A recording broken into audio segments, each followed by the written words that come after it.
जय माता की जय माता की जय माता की जय माता की बोलो गुरुदेव महाराज की जय। सागर से भी अधिक गहराई है जिसकी, हिमालय से भी अधिक ऊंचाई है जिसकी, आसमान से भी अधिक असीमता है जिसकी, और धरती से भी अधिक सहनशीलता है जिसकी, ऐसे मेरे गुरुदेव को शत-शत प्रणाम। जय जय माता की जय माता की। Let this coming year 2022 be the fabulous year of our life, as we all have gone through difficult times due to the pandemic. So let's make a resolution for ourselves and for the nation to be very particular about our health and become more stronger to fight from these obstacles. गुरुदेव महाराज कहते हैं कि जीवन कठिन तब लगता है जब हम अपने आप को छोड़कर, अपने विचारों को छोड़कर, अपनी परिस्थितियों पे हम बदलने का प्रयास करते हैं, जब हम अपनी सिचुएशन को बदलने का प्रयास करते हैं। जीवन की सबसे महंगी चीज हमारा वर्तमान है, हमारा प्रेजेंट है, हमारा समय है। अगर एक बार चला जाए तो फिर हम उसे वापस प्राप्त नहीं कर सकते। चाहे हम दुनिया की सारी संपत्ति लगा दें, फिर वो हमें वापस प्राप्त नहीं होता। जिस दिन हम ये समझ जाएंगे कि सामने वाला गलत नहीं, केवल हमारी सोच उससे अलग है, उस दिन हमारी काफी समस्याएं दूर हो जाएंगी, हल हो जाएंगी। जो व्यक्ति अपने विचारों को अपने काबू में नहीं रख सकता, अपनी बुद्धि को अपने काबू में नहीं रख सकता, तो एक दिन उसी की सोच उसकी दुश्मन बन जाती है, उसे गलत कर्मों की ओर, गलत कार्यों की ओर प्रेरित करती है। व्यक्ति को गंदे और मैले कपड़ों में तो शर्म आती है, परंतु उसे गलत विचारों में शर्म क्यों नहीं आती? इसलिए हमें दिन रात अपने मस्तिष्क को उच्च विचारों से भरना चाहिए, तो फल निश्चित ही अच्छा प्राप्त होगा। जय माता दी। इस नववर्ष क्यों ना हम अपने आप में परिवर्तन लाएं। न्यू ईयर की खुशी में हम ये ना भूलें कि हमारे सामने अभी बहुत बड़ी चुनौतियां हैं जिनसे हमें लड़ना है। इस बीमारी के दौर में हमें अपने आप पर और भी ध्यान देना है, अपने स्वास्थ्य पे हमें ध्यान देना है, पौष्टिक आहार का हमें सेवन करना है, अपने भोजन में हमें प्रोटीन्स का, अपने विटामिन्स की मात्रा को बढ़ाना है, अपनी इम्यूनिटी पे हमें कंसंट्रेट करना है और अपनी स्ट्रेंथ को इंक्रीज करने के लिए हमें डेली एक्सरसाइज भी करनी है। इसलिए इस नववर्ष अपने स्वास्थ्य को मद्देनजर रखते हुए हमें इस बीमारी के दौर से मुक्त होना है। नए साल में तू फिर से संभल, नए साल में तू फिर से संभल, गलत काम में ना तू करना पहल। इस जमाने में सब कुछ मिलेगा तुझे, इस जमाने में सब कुछ मिलेगा तुझे, केवल अपने देखने की नजरें तू बदल। बोलो गुरुदेव महाराज की जय। दरबार की जय। जोतों वाली माता तेरी सदाई जय। सुंदर सी गुफा में ज्योत जगमगा रही है, सदियों से यहाँ सारी दुनिया सिर अपना झुका रही है। इस तरह से नजारे हमें कहीं न देखे होंगे, पल में बदलती देखी किस्मत की रेखा खोल भंडारे माँ बैठी, खोल भंडारे माँ बैठी, खुशियाँ लुटा रही है। सुंदर सी गुफा में ज्योत जगमगा रही है। नारायण हरी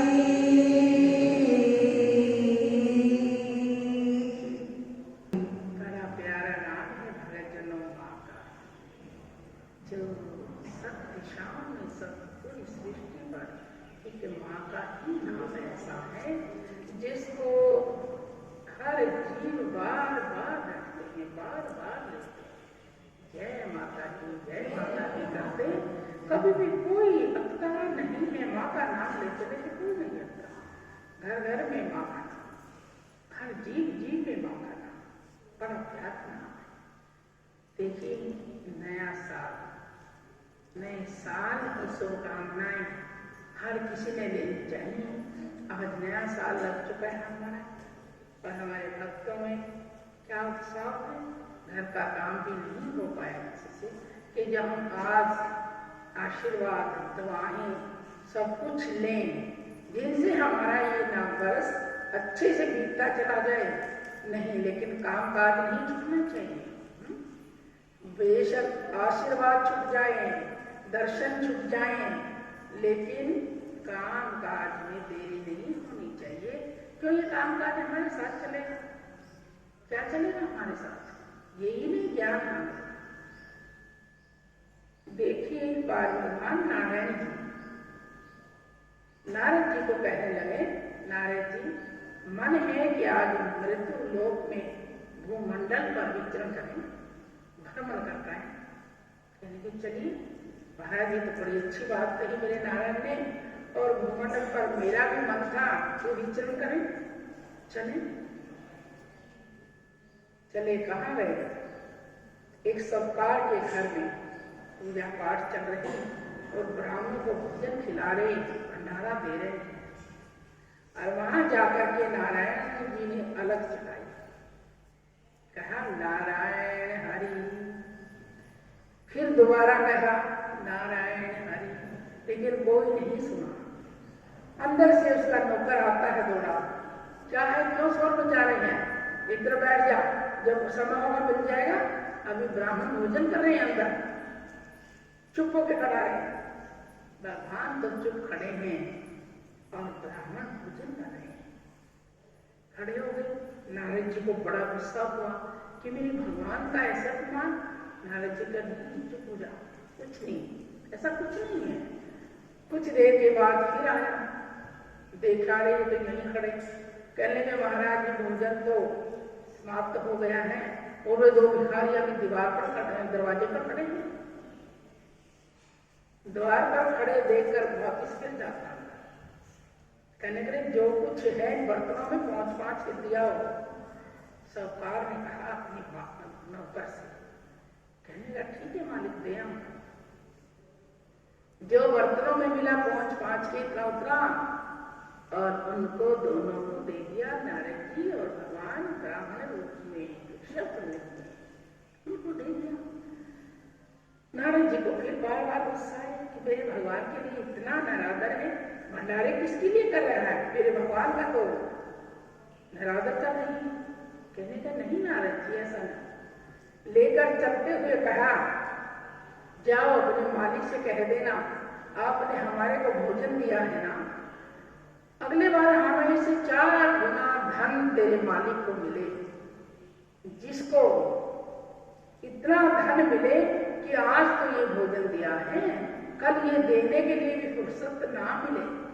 जय माता दी। नौकर ने जाकर मालिक से कहा, मालिक सुनो मेरी बात। क्या? जो 2 भिक्षु खड़े थे, बहुत देर से खड़े थे, उनसे हमने भोजन दिया, उन्होंने आपसे ये आशीर्वाद दिया कि तेरे मालिक को कहीं 4 गुना धन मिले, और इतने धन में बदल होकर हमें ये भोजन देने की उसको फुर्सत ना मिले। कहने के अरे ऐसा कहा था, जाओ देखो देखो कहाँ चले गए, उनको और भोजन दो। अब सरकार जी भोजन तो है ही नहीं पात्रों में, सब भंडारे खाली हो गया, कुछ नहीं है। कि फिर तुम्हें बताया क्यों नहीं? कि मैंने आपसे बता दिया, आपके ऐसे आशीर्वाद दिया, ठीक है। घर भरता चला गया, धनवान हो गया। आगे गया, नगरी में पहुंचे। एक बुढ़िया गौ माता की सेवा कर रही है, बस अकेली और कोई नहीं। गौ माता से ही अपना समय व्यतीत करती है, उसी से अपनी दिनचर्या, उसी से खाना पीना सब कुछ अपनी गौ माता में मगन रहे। जाकर नारायण जी ने, भगवान जी ने अलख निरंजन किया। द्वार पर खड़े, क्या अलख निरंजन? दौड़ के आई हुई अंदर से, हाथ जोड़ के कहेंगे, आओ मेरे भगवान अतिथि हैं, आओ बैठो। उन्होंने जैसा स्वीकार आसन बिछाया दोनों के लिए, पूरी इस पर बैठी विराजी। हे भगवान, कहते हैं कि अतिथि तो भगवान के समान होता है, लेकिन आप ही मेरे भगवान ही समझ लीजिए। मेरे पास तो कुछ ऐसा नहीं है, लेकिन जो है रूखा मिसा वो आपके समर्पित है। दौड़ करके जल लेके आई, पहले जल अर्पित किया, उन्होंने हाथ दे कुर्ला किया, जल पिया, फिर दौड़ी गई अंदर, 2 कटोरे दूध के भर के दोनों हाथों में लेके आए। कहने की हे अतिथि भगवान, हे प्रभु, आप मेरा ये दूध स्वीकार करिए। मेरे पास तो कोई अन्न व कोई और इसके अलावा कोई वस्तु नहीं है, बस मैं अपनी गौ माता की सेवा करती हूँ और उस दूध से अपना गुजर बसर करती हूँ। जो बचता अपनी गैया को भी पिला देती हूँ, भूखा नहीं रहने देती। अच्छा, तो दोनों ने एक कटोरा दूध पिया, बैठे और कहा आनंद आ गया, आनंद आ गया। ऐसे कहते रहे।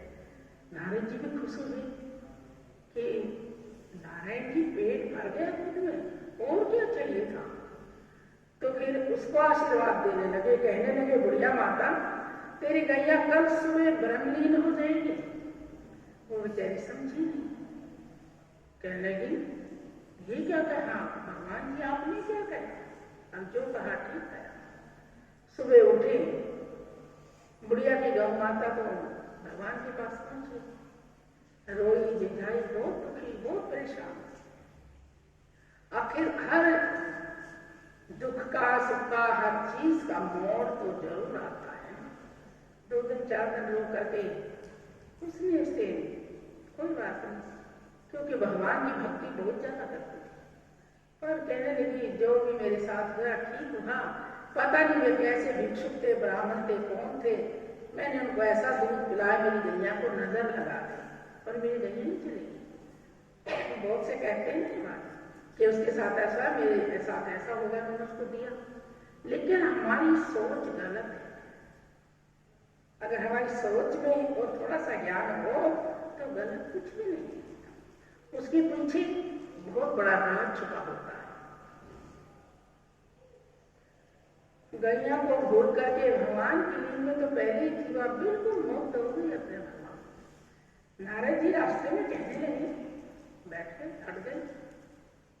भगवान जी आपने ये क्या किया मेरे नारायण, जिस साहूकार ने हमारा निरादर किया, भोजन भी नहीं दिया, कितनी देर हम दरवाजे पर खड़े रखे, उसको तो आपने धनवान होने का आशीर्वाद दिया। और जिस बुढ़िया माँ ने हमारी इतनी अच्छी सेवा करी, जो कुछ उसके पास था वो आपको रख दिया, आपके सामने अर्पित कर दिया, और उसको आपने ऐसा आशीर्वाद दिया कि ये गैया भी चली जाएगी। कहा नारद जी ठीक दिया, क्यों ऐसा किया भगवान जी आपने, कि साहूकार ने तो धन की जरूरत है लेकिन भगवान की जरूरत नहीं है। जब समय आएगा, जब जैसे मछली तड़पती है ना जल में, थोड़े से जल में मछली तड़पती है, ये अपने दुखों से ऐसा तड़पेगा, कोई भी पूछने वाला नहीं होगा, क्योंकि भगवान का नाम नहीं किया। और जो दान किया, गद्दी पे बैठा है, नौकरों से ऑर्डर कर रहे हैं, जाओ इनको रोटी खिला दो, इसको भोजन दे दो, जाओ तुम ये कर लो, घमंड में गरूर से दान कर रहा है। किसी को दान देने जाओ तुम दे दो इसमें से। सभी जानते इस बात को, जो खाता है भूख उसी की तो मिटती है ना। दान और भक्ति एक ऐसी चीज है, ये अपने हाथों से दिया हुआ ही लगता है। तो वो जितने धन में लीन रहेगा उतना मुझसे दूर रहेगा, मैंने उसकी जरूरत नहीं है। कि अच्छा, और बुढ़िया ने, और बुढ़िया मेरी इतनी सेवा करती है, दिन रात लगी रहती है, अपनी गैया में भी मेरा ही रूप देखती है। तो ये उसकी छोटी सी अड़चन थी, गैया उसकी ममता में फंसी हुई थी, ये अड़चन भी उसकी दूर कर दी। अब वह बिल्कुल मेरे में है। वो एक दिन उसका समय आ चुका, वो एकदम वैकुंठ धाम को पहुंच जाएगी। कि प्रभु भगत की लीला कैसी लीला है, जिसको कोई जान नहीं पाता। देखिए प्रेमीजनों, भक्तजन, कुछ ही समय के बाद बुढ़िया भी ब्रह्मलीन हो गई और वैकुंठ में पहुंची, तो वही ब्राह्मण का रूप सामने खड़ा, जो कि दूध पी के आए थे भगवान जी। कहने लगी मैं यहाँ कहाँ गई, आप तो मेरे घर भिक्षा के लिए गए थे। कहाँ माता, आपके घर भिक्षा के लिए गए थे हम। तो उन्होंने अपना रूप दिखाया चतुर्भुजी। कहने लगी हे प्रभु आप यहाँ कि मैं तो आपको कुछ कर ही नहीं पाई, आप मेरे द्वार पर भिक्षा के लिए गए, मैं बड़ी शर्मिंदा हूँ। कहने लगे नहीं शर्मिंदा नहीं, तूने मेरे को ही देखा, हर जगह पर मेरे को देखा, हम खड़े थे तब भी तूने हम भिक्षुक में भिखारियों में हम जिस वहाँ अलग जगह रहे थे उसमें भी तूने मेरा ही रूप देखा, अपनी गैया में भी मेरा ही रूप देखती थी, इसलिए आपने वैकुंठ धाम मिला है। इस गौलोक में, इस वैकुंठ धाम में आपका स्वागत है, आप जैसे भक्तों की जरूरत है। मैं हे प्रभु आपने मैं धन्य कर दिया। हम देखिए कितना टोकते हैं, कहते हैं इतने दिन हो गए मैंने आपके आते क्या मिला, कुछ नहीं मिला। रोटी भी खाने की थी तो मैं क्या करूं, माँ क्या रोटी खाने को कहती कि पूजू माँ को, क्या करूं, छोड़ो। कितने कठोर कटु वचन का हम इस्तेमाल करते हैं, कितने कटु वचन बोलते हैं जो कि सह नहीं होते, जिनका राज हम समझ नहीं पाते। क्या धन ही हमारा जीवन है? शहरत कोई जीवन नहीं। जो समाज में सम्मान मिलता है क्या वो जीवन नहीं है? या समाज में हमारी तौहीन होती है, बेइज्जती होती है, हम मदिरा पीते या कोई और अच्छे बुरे कर्म करते हैं, क्या वही हमारा जीवन है? अगर भगवान हमें उससे दूर करके और ऐसा समय दे दे ताकि उसके भगवान याद आए, ऐसा कुछ नहीं है। जितना कड़वा है ना प्रेमियों, उतना उसके पीछे मीठा भी। सब्र रखो, 2 रोटी मिली है तो एक सुबह खा लो, शाम को खा लो, भूख ही नहीं लगेगी, पर उसका नाम लेके खा लो। वो खाने नहीं आते, उसका नाम लेके खा लो, उसके समर्पित करके खा लो, कुछ भी तुम्हारे को याद नहीं आता। अगर दोनों समय यही रखोगे, क्या मैंने 2 रोटी मिलेगी, मैं इतना भजन इतना आदान सब कुछ करूं, मिलता कुछ भी नहीं, क्या मुझे 2 रोटी मिलेंगी? हाँ, इस 2 रोटी में बहुत बड़ा है। जितना तुम्हारे पास जरूरतमंद रहेगा उतना ही अपनी माँ के, भगवान के, संतों के, गुरु के पास रखो, नजदीक रखो। जितना धन मिलेगा, जितने सत्कार होंगे, अपने भगवान से उतने ही दूर रहोगे। जो बीमारी कहीं नहीं मिलेगी वो उस समय के अंदर मिलेगी, जो जिन बीमारियों से वो जूझता अपने जीवन को पूरा कर जाएगा। जय माता की, जय माता की, जय माता।